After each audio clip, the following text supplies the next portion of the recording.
जय श्री राम। भारत में इन दिनों वर्ल्ड कप क्रिकेट चल रहा है और इस वर्ल्ड कप क्रिकेट में भारत पाकिस्तान का भी मैच खेला गया, जिसमें हमेशा की तरह भारत ने पाकिस्तान को बुरी तरह से परास्त कर दिया। ये तो खेल में होता रहता है, दो टीमें खेलती हैं, एक जीतती है एक हारती है। लेकिन खेल के मैदान में जब अपने किसी एजेंडे को भी, वो भी ऐसा एजेंडा जो कि सही तौर से आपका व्यक्तिगत हो, आपकी व्यक्तिगत सोच हो और मानवता के विरुद्ध हो, ऐसे एजेंडे को चलाने में पाकिस्तान टीम हमेशा आगे रही है। चाहे वो मैदान में नमाज पढ़ने को लेके हो या जब उनको कुछ बोलने के लिए मौका दिया जाता है तो उसमें भी वो विवादित बातें बीच में ले ही आते हैं। अभी चर्चा में है पाकिस्तान के ओपनिंग बल्लेबाज मोहम्मद रिजवान, जिन्होंने श्रीलंका के विरुद्ध 131 नाबाद रन बनाकर एक समय में जो जीत संभव दिख नहीं रही थी, उस जीत को उन्होंने अपनी टीम के लिए सुनिश्चित कर दिया। और उन्होंने एक ट्वीट एक्स पे करके, एक्स मतलब ट्विटर जो पुराना है, उस पे एक विवादित ट्वीट भी कर दिया। अपना शतक वो उन्होंने गाजा पट्टी को समर्पित कर दिया, यानी हमास जो दुर्दांत आतंकवादी संगठन, उसके नाम उन्होंने वो अपना शतक समर्पित कर दिया। अभी वो विवाद पूरी तरीके से थमा भी नहीं था कि जो अहमदाबाद में मैच खेला गया भारत पाकिस्तान का, उसके पहले कई अनाप शनाप विवादें और जो हरकत करके चर्चा में रिजवान आए थे, तो वहाँ पे वो 49 रनों पर जब आउट होके जाने लगे तो पूरे स्टेडियम में जय श्री राम के नारों का उद्घोष हुआ और उस पर पाकिस्तान और जो भारत के भी कुछ लिवरांडू गैंग के कुकर पत्रकार हैं, उस पर आपत्ति जता दी। यानी वो नियम विरुद्ध मैदान पर नमाज पढ़ सकते हैं, उस पर कोई पत्रकार नहीं है बोलने वाला, लेकिन जय श्री राम के नारे का उद्घोष किस मामले में विवादित है? वो इंशाअल्लाह, या अली, बिस्मिल्लाह रहमान रहीम, ये सब बोलते हैं, कभी किसी ने इस बात पर तो आपत्ति नहीं ली। लेकिन जो एक्ट है नमाज पढ़ने का, ये नियम विरुद्ध है। और नियम विरुद्ध किस तरह का है कि चर्चित वकील जो विनीत जिंदल हैं, एडवोकेट नवीन जिंदल, जो कि सुप्रीम कोर्ट में वकालत करते हैं, उन्होंने कानूनी तौर पे मोहम्मद रिजवान के विरुद्ध केस दर्ज करा दिया। और अब रिजवान मोहम्मद की मुश्किलें बढ़ गई हैं कानूनी रूप से, क्योंकि नीदरलैंड के विरुद्ध जब हाफ टाइम में उन्होंने नमाज पढ़ी थी, जो कि आईसीसी क्रिकेट नियमावली के विरुद्ध है, तो जिंदल साहब ने कानूनी कार्रवाई कर दी है। अब कानून अपना काम करेगा, लेकिन उधर आईसीसी ने भी केस दर्ज कर लिया है, मतलब इसके संज्ञान में लेके इसकी इंक्वायरी शुरू कर दी है। तो हालांकि पाकिस्तान के खिलाड़ी खेल से कम और विवादों के मामले में ज़्यादा चर्चित रहते हैं। इधर भारत में भी क्रिकेट की दीवानगी अपनी जगह पे है, लेकिन क्रिकेट इतना आवश्यक है क्या? क्योंकि क्रिकेट में अब सट्टा आ गया, पैसा आ गया, सट्टे का किंग है दाऊद।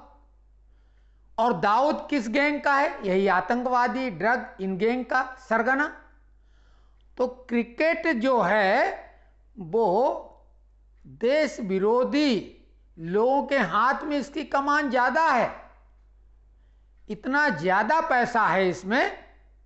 आपने अभी हाल ही में महादेव जो गेमिंग ऐप है सट्टे वाली, उसकी चर्चा सुनी कि 200 करोड़ प्रतिदिन की कमाई। तो इस टाइप का देश में जो ये माहौल खराब करने की बात है, एक तो देश का पैसा इन चीज़ों में जा रहा है, और जो लोग इसको गंवा बैठते हैं अपनी मेहनत की कमाई को, फिर वो इधर उधर कुछ हरकतों में मजबूरी में लग जाते हैं। कई लोग तो आत्महत्या भी कर लेते हैं। तो क्रिकेट खेल पर भी सरकार को कुछ सख्त नियम बना के इसको खेल के दायरे में लाया जाए। क्रिकेट कोई खेल नहीं रह गया है, ये वो तमाशा है जो कि देश के लिए और देश के युवाओं के लिए बेहद खतरनाक रुख अख्तियार कर रहा है। कुछ लोग अपना करियर जरूर बना लेते हैं, लेकिन उनकी देखा देखी कई लोग पढ़ाई लिखाई के बजाय इस क्षेत्र में अब अपना समय लगा रहे हैं। तो वो न इधर के रहते हैं ना उधर के। जैसे कि लोग कॉम्पिटिटिव एग्जाम के लिए बड़े बड़े सपने संजो के उनको लगाया जाता है कोचिंग में इधर उधर, लेकिन मुट्ठी भर लोग ही सफल होते हैं और बाद में वो कुंठाग्रस्त हो जाते हैं। ऐसे हम कई लोगों को जान रहे हैं। तो वैकल्पिक व्यवस्था बना के रखेंगे। पढ़ाई लिखाई बेहद आवश्यक है। उसके बाद भी अगर आप में कोई गॉड गिफ्टेड ऐसा टैलेंट है कि क्रिकेट का हो या किसी खेल का, तो वो आप में निखार आ जाएगा, मौका मिलेगा। लेकिन केवल क्रिकेट में भविष्य नहीं है। वो क्रिकेट देश को बर्बाद ज़्यादा कर रहा है। हालांकि इसमें बहुत पैसा है, लेकिन वो पैसा किन हाथों में जा रहा है और किस तरह से उसका उपयोग किया जा रहा है। और भारत सरकार का पूरा नियंत्रण भी नहीं बीसीसीआई पर, वो एक क्लब है। तो कुल मिला के भारत सरकार को भी क्रिकेट को अपने नियंत्रण से बाहर नहीं रखना चाहिए और पाकिस्तान के साथ खेलने पर विचार फिर से करें। हालांकि इसमें सट्टे वाले खिलाड़ी और जो उससे जुड़े हुए लोग हैं वो तो चाहेंगे ऐसा खेल हो, क्योंकि बड़ा उसको हाइप मिलती है, लेकिन उसके आप साइड इफेक्ट भी देखें। तो कुल मिला के लोग ये भी बोल रहे हैं, सोशल मीडिया पे ये बहुत तेजी से बातें उठाई जा रही कि सारी दुश्मनी क्या आर्मी वालों की ही है जो अपनी जान गंवा रहे हैं फ्री में, जबकि वो जानते भी नहीं इन लोगों को। इधर गलवहियाँ, दोस्ती, स्वागत, सत्कार एक फॉर्मल तक ठीक है, लेकिन इस हद तक कि वो यहाँ आके अपना एजेंडा सेट करें, ये बहुत आपत्तिजनक है।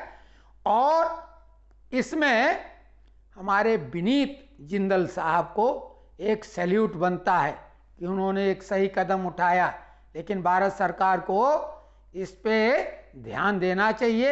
ऐसे विवादित मैचों से बचना जरूरी है, भले इसके बदले में कुछ फाइन लगे या हमारी टीम ना खेले। तो कुल मिला के क्रिकेट अपने बच्चों को समझा के रखें, कोशिश पढ़ाई लिखाई की ज़्यादा करें, क्योंकि वहाँ तक पहुँचने के पहले ही कई प्रतिभाएं ऐसे ही चली जाती, क्योंकि फिर ऊपर पहुँचने के लिए जैक भी चलते हैं, केवल प्रतिभा भी काम नहीं आती है। तो ये हमारी अपनी राय है। वैसे अब आप हर कोई अपनी राय का खुद है, जो चाहे जैसा रास्ता चुने, लेकिन हमारी ये जानकारी आपको कैसी लगी? अगर सही लगी हो तो कमेंट्स बॉक्स में ज़रूर लिखें, क्योंकि इस तरह के मुद्दों को लोग टच नहीं करना चाहते हैं, लेकिन हमारे लिए राष्ट्रहित सर्वोपरि है। अपना कोई व्यक्तिगत हित इसमें नहीं है, ना हमारा इस YouTube से व्यक्तिगत कोई लाभ का मामला है। अपने विचार सीधे रखते हैं बिना किसी लाग लपेट के। तो धन्यवाद जिन्होंने यहाँ तक हमारा ये वीडियो देख लिया, और चाहे तो सब्सक्राइब कर लें।